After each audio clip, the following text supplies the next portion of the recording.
there is a creature alive today. And the movie he's about to review is... Welcome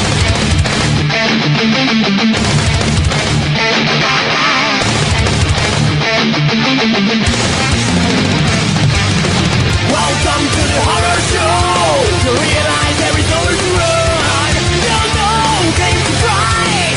Paranoia is hiding your life. Welcome to the horror show. To realize there is nowhere to run. There's no game to try. Obsessions rule your mind.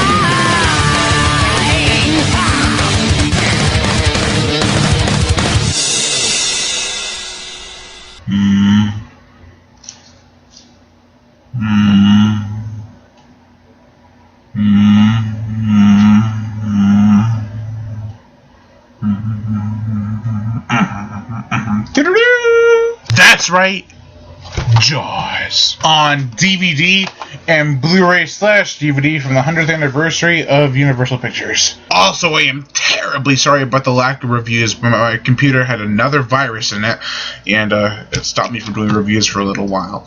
But I'm back. This is the 1975 classic based off the 1974 novel written by the late, great Peter Benchley. God rest his soul.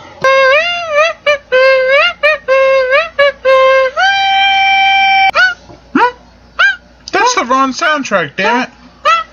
Stop. You're embarrassing me. Please. Thank you. This right here is being serious. I actually remembered when he died. And I remember that me and my parents were in an argument, so I went on the computer to get away from it all, and I then read the article about his death, and I just found out about his passing at that moment. I cried for hours, because Jaws is one of my favorite movies of all time, and I read the book 3 times, and there was a moment of silence with me and my family, so I still remember that. I felt so bad for him. So yeah, that's how I found out about his death. Let's now dive into the review.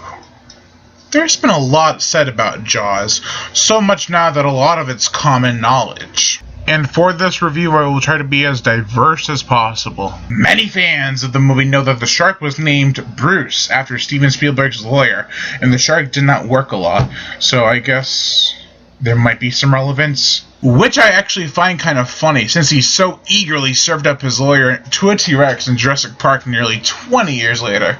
There are plenty other minnows in the pond, Spielberg. There are plenty other minnows. That's just one little fact that a lot of people know, but here are some things that are new to me and I'm sure are new to some of you. Such as Quint. You see, not only did Hooper and him fight a lot without the cameras rolling, but Quint was actually drunk throughout most of the film.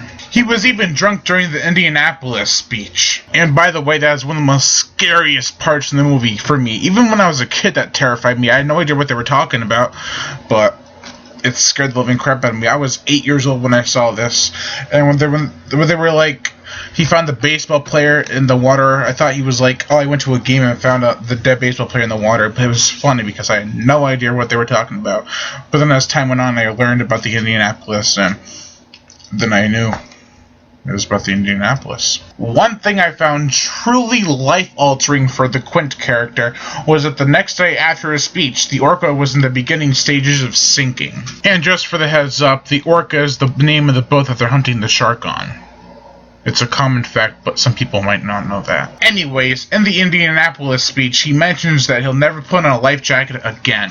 But as the ship begins to sink, he looks at a pair of life jackets and you can tell he is scared shitless. One more scene that I bet a lot of people don't know about is that in the original storyboard art, it seems that after Alex Kintner was eaten, several other people were supposed to be pulled under the water and eaten as well. I always thought that would have been much more effective because Brody doesn't have the weight of a person, like not one person or not 2 people if you include Chrissy Walken on his shoulders. He has 3, 4, 5, 6, 7, 8, 10, 11 billion body counts, and it would have been a lot more effective if they had kept that, but I guess they would have gotten an R rating too, probably. And yes, it would have given good reason for Mrs. Kintner to slap him. Not that it wasn't already good reason. That is enough did you know about these facts stuff for this review. Let me do some real reviewing. Jaws is a landmark film and is hailed to be an American classic. Duh. This is actually the second horror-related film I've ever saw, and I loved every second of it when I was 8, and I love every second of it now. It has characters who actually act like real people. 30 and 40-year-olds actually playing 30 and 40-year-olds. A great score conducted by John Williams, and tense sequences of terror and bloodshed, especially for a PG-rated movie. An iconic and awesome shark. Genuine suspense, some chilling scenes, a real ocean and adventure feel to it that I love, and it's just plain revolutionary. Yeah, you all saw this coming. Hopefully. Overall, I give Jaws a solid 5 out of 5. No shark movie will ever beat Jaws, nor should it. Jaws is the first of its kind and it always will be. I am Brian Gatto, host of Horror Show Movie Reviews. Make sure to like my Facebook page in the description below, and to leave comments and subscribe.